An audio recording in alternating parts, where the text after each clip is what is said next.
Buenas tardes, mi nombre es Milena Lisset Tovar Valle, soy estudiante de psicología. Hoy estamos realizando un trabajo de campo de observaciones y entrevistas con la doctora Diana Marjorie Cosio.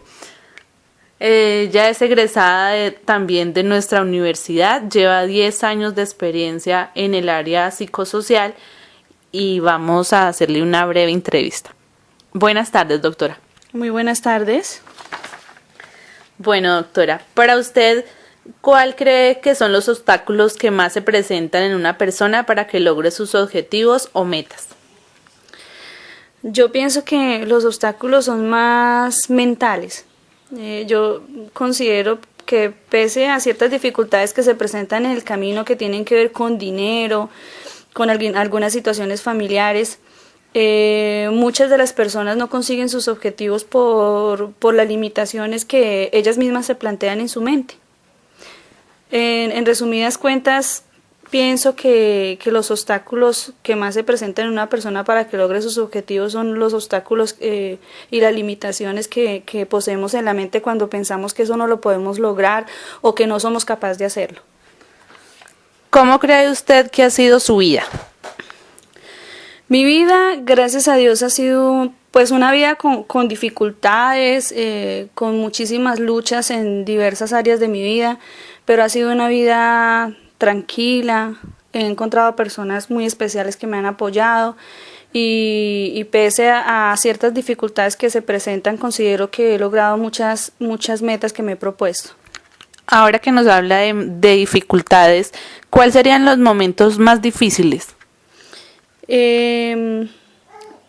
Yo considero que el momento más difícil que he vivido en mi vida fue cuando perdí mi primer bebé, porque en primera instancia me habían dicho que no podía tener hijos y después de 10 años de matrimonio tuve mi primer embarazo y a los 2 meses y medio perdí mi bebé. Y yo considero que ese ha sido como el momento más difícil que he tenido que vivir y por el que he atravesado pues una crisis complicada. ¿Y cuál es el momento más inolvidable? Después de esa pérdida, a los 8 o 10 meses volví a quedar en embarazo, gracias a Dios, y nació Juan Diego, que es mi hijo, y ese es el momento más inolvidable de mi vida, cuando vi a mi hijo por primera vez.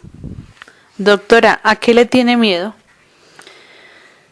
Le tengo miedo, fuera de tenerle miedo a las alturas, le tengo miedo de pronto al fracaso, de pronto a quedarme sola y a sentir que de alguna manera he fracasado, aunque tenemos que aprender a enfrentar ese tipo de miedos, pero considero que y es algo a lo que me estoy enfrentando todos los días y que cuando uno tiene una caída, una dificultad, es muy difícil muchas veces enfrentarse a ciertas cosas que uno siente que no ha dado todo lo que tiene que dar o que tal vez no logró su objetivo y se siente esa frustración o ese fracaso.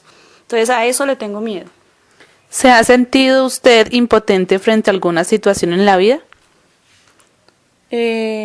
Cuando mis papás se enferman, cuando mi hijo se enferma o mi esposo, me siento impotente porque pues siento que esas son cosas que no las puedo manejar yo. Frente a la enfermedad de ellos me siento siempre impotente y sobre todo cuando mi mamá se enferma porque es una persona que tiene bastantes complicaciones de salud, pues son cosas que uno realmente no puede manejar. Eso me genera bastante impotencia. ¿Qué creencias religiosas tiene?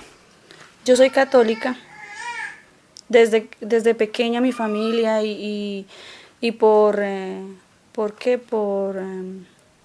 también el ambiente en el que he crecido, que ha sido de una familia que es practicante católica y además de eso pues es convencida de esta fe en este sentido.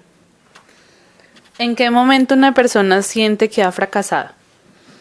Yo pienso que una persona siente que ha fracasado cuando quiere alcanzar un objetivo, una meta y no la puede alcanzar.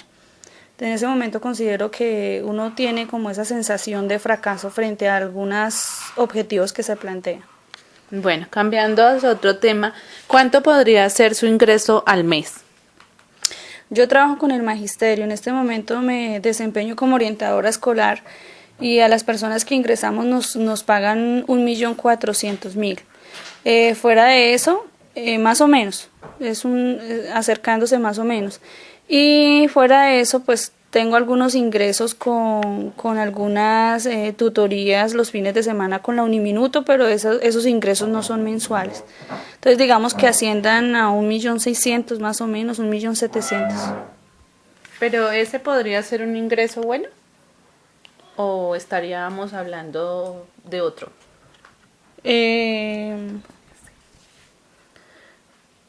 No, o sea, mi ingreso real es ese, pero entonces lo que podría ser mi ingreso como profesional si yo me desligara del magisterio, pienso que podría ser un mayor ingreso, porque a veces uno tiene, digamos, uno adquiere un trabajo que es de planta y a veces tiene miedo de soltarlo. Y por esa situación, en este momento yo considero que mis ingresos no son lo que debieran ser, además de eso porque tengo ya 2 especializaciones y considero que soy una persona que está preparada para desarrollarse en otras áreas, en otros campos y ampliar mi desarrollo profesional. Bueno, doctora, en cuanto a su experiencia como psicóloga, ¿cree usted que la separación de los padres influyen en los valores de los hijos? Claro que sí. El hecho de que los papás se separen genera un impacto una crisis bastante significativa en los niños. Doctora, ¿cree usted que la separación de los padres influye en los valores de los hijos? Claro que sí, o sea, empezando por la crisis que genera la separación.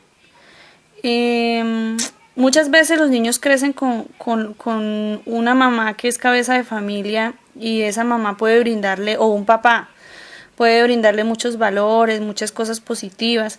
Y no quiere decir que el niño que no crezca con papá y mamá es un niño que tiende a perderse, para nada.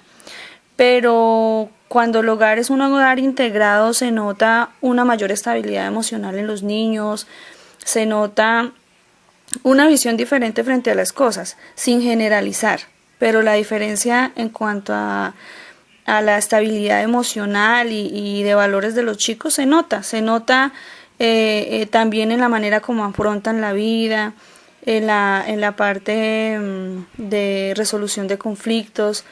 Es diferente, ahí se notan unas diferencias que son significativas. Pero quiero aclarar que no podemos generalizar y que muchos niños crecen con su mamá, con su papá, que les brinda tanta estabilidad que muchas veces no puede necesariamente verse la diferencia tan significativa.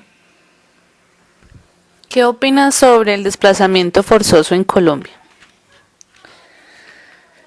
Lamentablemente este ha sido un flagelo que nos ha afectado desde hace muchísimo tiempo y pues no puedo más que lamentar la situación en la que se han visto muchas personas, como es el desplazamiento forzado, que se da debido a la situación de violencia que estamos viviendo. Sobre todo nuestros campesinos son los que se están viendo muy afectados, y me duele mucho porque prácticamente si nosotros comemos es porque nuestros campesinos están trabajando y arando la tierra, y prácticamente ellos son los que más se ven afectados.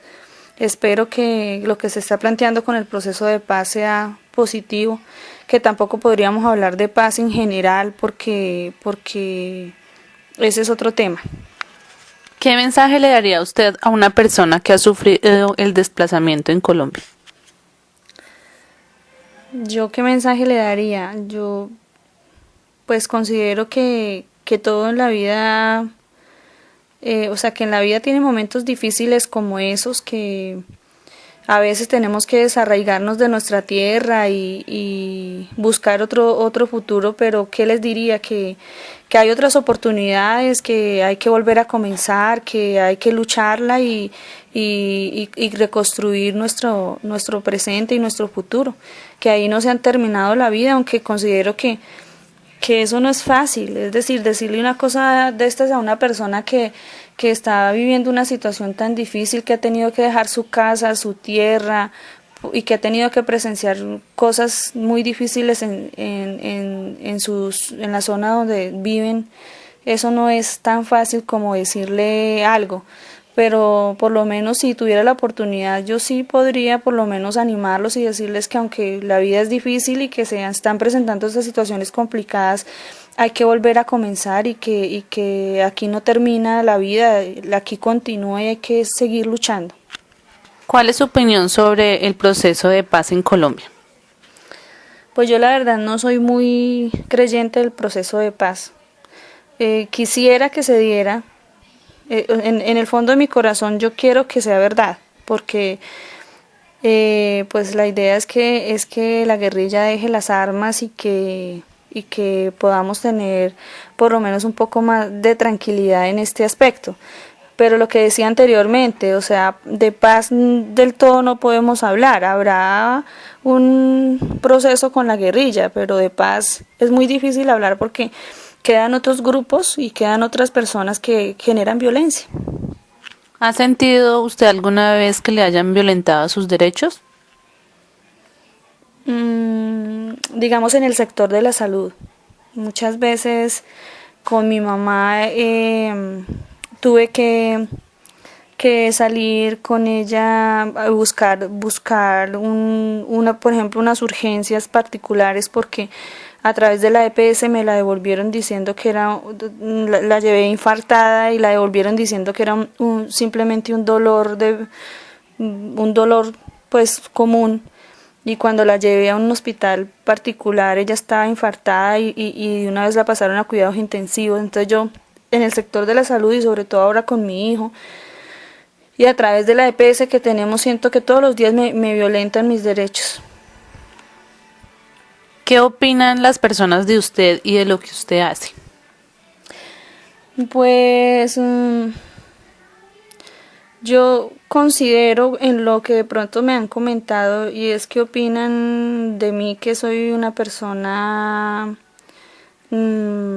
sencilla, entregada a mi trabajo, respetuosa y con carisma en lo que elegí hacer. ¿Qué mensaje le daría usted a las personas que consumen sustancias psicoactivas? Bueno, a estas personas les diría que pues que la droga hace bastante daño, que es la hora de que reconozcan que tienen un problema y que hay que buscar ayuda, porque eso no es así de fácil, es un problema que no se soluciona solo con consejos. Pero si tuviera la oportunidad y le diría que reconozca que tiene un problema y que por favor busque ayuda porque la droga ha llevado a muchas personas a deteriorar su vida, a perder su familia, a terminar en la calle y muchas veces a terminar en un cementerio. ¿Qué concepto tiene usted de la comunidad donde vive? Considero que son personas amables, que son personas serviciales, que son personas que tienen muy buena calidad humana. ¿Qué mensaje le daría usted a los jóvenes en Colombia? A los jóvenes que no son el futuro, que son el presente y que hay que seguir construyendo, que depende de ellos que muchas cosas que son difíciles en Colombia cambien, que depende de ellos que no haya más violencia, porque se está construyendo el presente y si se construye un presente con respeto, con diálogo, con tolerancia, con asertividad, seguro no va a tocar resolver los conflictos a través de la violencia, que si queremos que la política que actualmente se está dando en Colombia cambie, empieza por ellos, para evitar la corrupción y para que seamos personas honestas, que luchemos de verdad por nuestro país y que tenemos que aprender a tener sentido de pertenencia porque nosotros constantemente criticamos mucho las cosas, todo lo que nos rodea, pero no hacemos mucho por cambiar nuestra propia realidad.